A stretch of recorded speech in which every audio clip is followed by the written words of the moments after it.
na svém akontě nacházíte klikem na vaše účko, kdy si označíte datum investice a hodinu investice.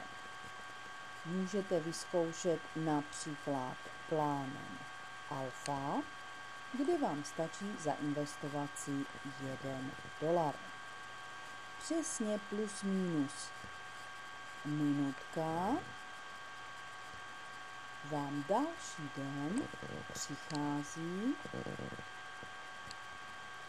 4%, což je z $1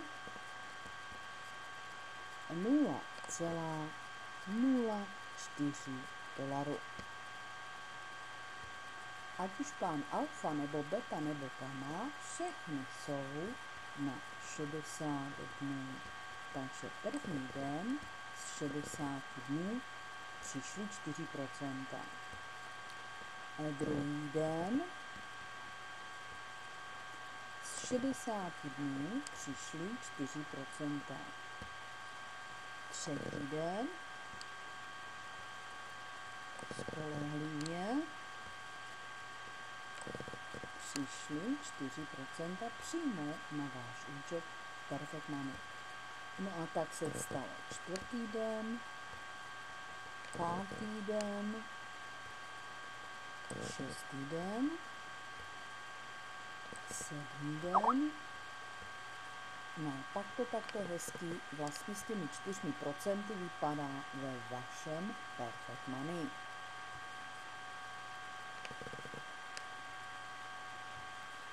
To je plán alfa.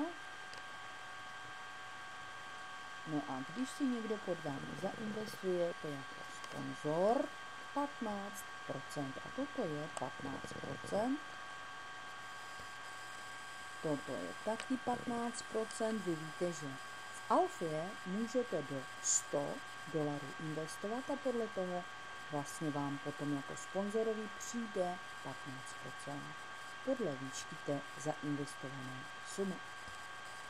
No a když si někdo pod vámi zainvestuje do plánu beta, vy jako sponzor opět máte 15% z té sumy.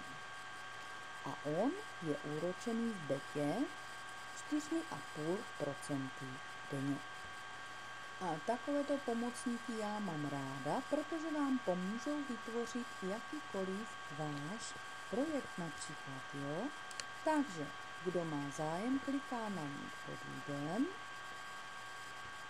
a jde se registrovat do Invest Perfecta britské možnosti, a to tak, že kliká na investující a vybere si buď alfu, nebo betu, nebo gamu. Když si do gamy dáte tady takovouto sumu, potom denně máte právě na Perfect Money 5% z ní po dobu 60 dnů. To umožňuje plán gamma. Plán beta říká od této sumy můžete si zainvestovat na 60 dnů a každý den vám přistane na Perfect Money 4,5% z vaší zainvestované sumy po dobu 60 dnů. Plán alfa si může dovolit každý, protože začínáme od této sumy $1, 5, 8, 10 až 100 a každý den vám přistane přímo na Perfect Money, nemáte s tím vůbec žádnou starost,